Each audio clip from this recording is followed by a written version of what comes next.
They say that the edit is the final rewrite, and that was certainly true for Annabelle 2. The script for the movie was something like 117 pages, which is pretty long for a horror movie, but the script was also quite dense. There were a lot of things going on. The first cut of the film was over 2 hours, and it just felt too long. One of the first scenes to go was an early scene between Samuel and Esther. Esther is sewing one of the dresses for the Annabelle dolls when Samuel comes in from the workshop. It was a scene we did in one long take, which can be fun to do, but it really limits you when you get to the editing room.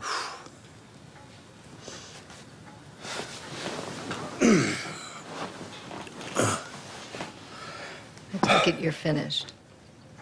The dolls are done. Yeah. Where's B? Upstairs, asleep. You don't say. But you seem so exhausted, Samuel. No. It was just pretend. Oh, you don't say. The point of the scene was just to show the happy times before everything went bad, but it felt like we got that from the other scenes, and this just made a long beginning even longer. One of the bigger changes was cutting out Sister Charlotte's backstory. Originally, we found out that Charlotte had lost a child of her own. We had a scene where she tells Mrs. Mullins how she got pregnant, and because she was a nun, or becoming a nun, she gave the child up. She later found out that her son had died at the age of 7 when he fell through a frozen lake and got trapped underneath the ice. Tus tráilers. Visita mi canal. This would come back and haunt her in 2 scenes. I have to. The first time, she wakes up in the middle of the night when she hears scratching underneath her bed. When she holds a light underneath the bed, she sees that the light projects a shadow of a little boy clawing at her bed as if he's trapped underneath ice.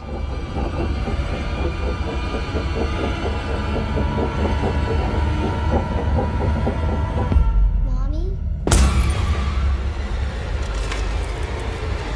The second time was towards the end when Janice takes the form of her son and berates Charlotte for giving him up. A version of this scene is of course still in the film, but we only used footage of Janice. Why'd you give me away? Padre nuestro que estás en el cielo, santificado sea tu nombre. Where were you? Venga a nosotros tu reino.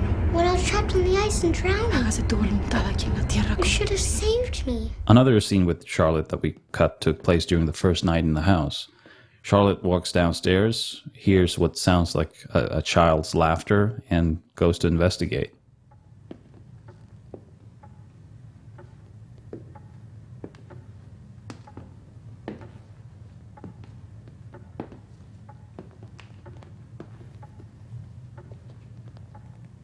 We had one of the PAs run by in the background as a creepy shadow.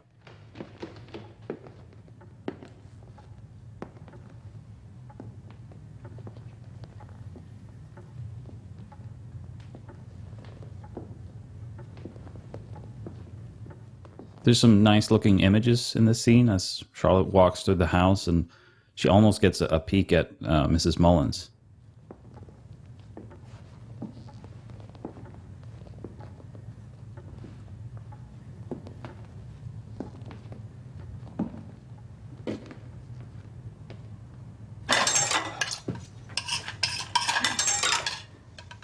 This scene stayed in the movie for a long time. It was actually right before a test screening when we were checking the projection of the film that I felt this scene had to go.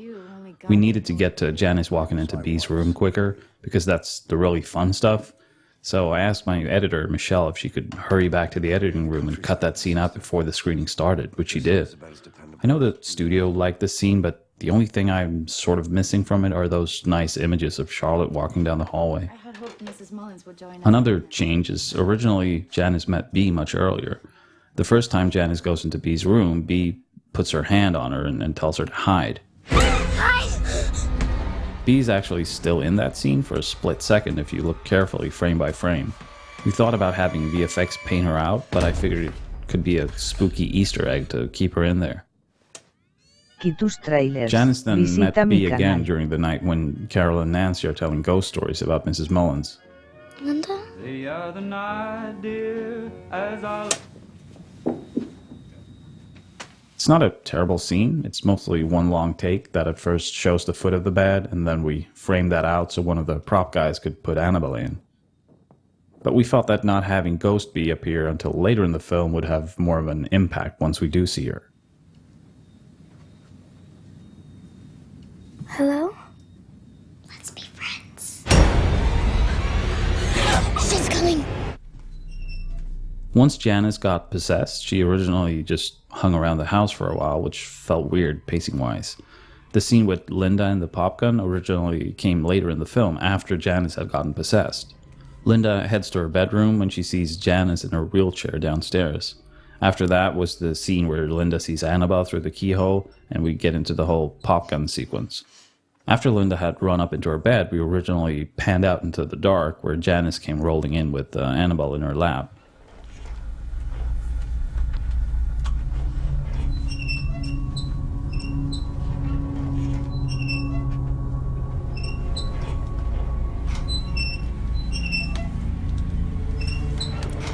Lulu and Talitha did a great job as always, but I never really liked the scene. Janice? You shouldn't have that doll. Shh.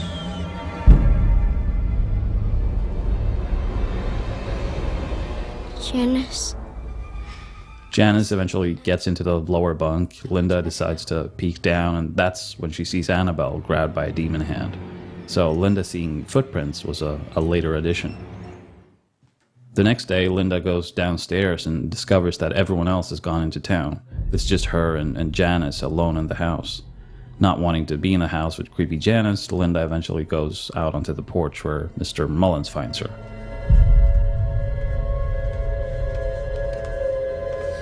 Sister Charlotte?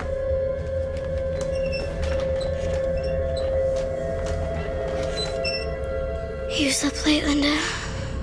Where's everyone else? Since I wanted to move the popgun scene to earlier in the film, we needed to bridge the scene where Carol tells Linda to go to bed and the scene where Linda is sitting on the porch. We had shot the house during the night when Linda went to the well, and we'd shot it during the day from almost the same position. VFX were able to make the two shots line up perfectly and then add a cool transition from night to day. Now it looks so good, it seems like we always planned it that way. Another thing we got rid of to speed things up once Janet got possessed was a scene where, after Mr. Mullins gets killed, Mrs. Mullins tells Charlotte that they have to leave the next day. They're not welcome in the house anymore. Sure you. Mrs. Mullins. Leave! You and the girls! You need to leave tonight! Mrs. Mullins, please. The girls are crying because that means they will now get split up and sent to different orphanages. Carol enters the room, and for once, she's not a bitch and tells Linda that they're all family.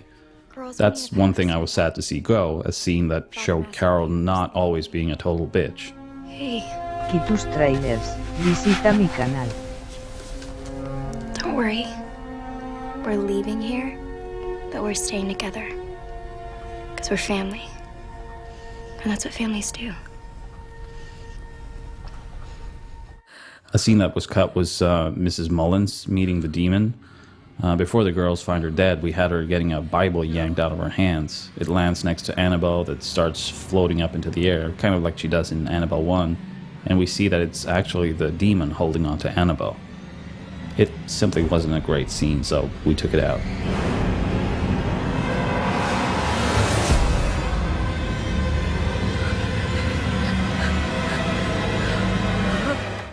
Two big changes towards the end of the film was what happens in the barn and in the dumbwaiter.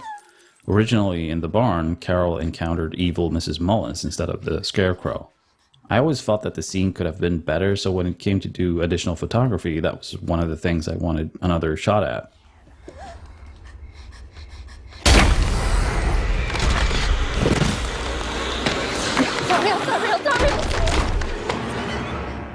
Although Alicia as evil Mrs. Mullins was kind of cool.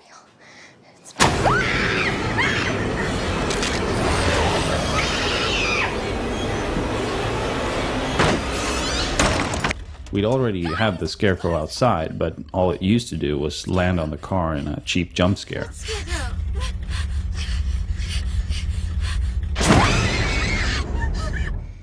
What originally happened in the dumbwaiter was also an encounter with evil Mrs. Mullins. Linda never made it into the room downstairs. Instead, evil Mrs. Mullins came crawling into the dumbwaiter shaft.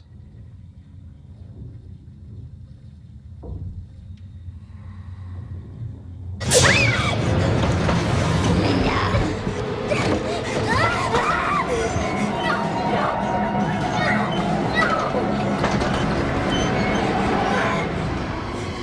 We felt it made more sense to have it be Janice coming after Linda, and I wanted to add some extra creepiness by having Linda step into the dark bedroom downstairs. Originally, Evil Mrs. Mullins made one more appearance before Linda hides in Annabelle's closet. Seeing Evil Mrs. Mullins was the motivation for Linda to go into Bee's room, but it felt like it was too much, like Linda was running around in a haunted house, which she kind of is, but still. Lastly, there was one sequence that was cut, or rather modified, during shooting after we'd already shot part of it. Instead of playing hide and seek, the girls played a game called Sardines. The difference being that once you find the person hiding, you hide with them. So eventually there's only one person looking and everyone else is packed like sardines in a hiding place. We only shot the hiding girls being found in a closet by Charlotte before we realized that it was way too much setup with explaining what sardines was and everything, so we had to simplify.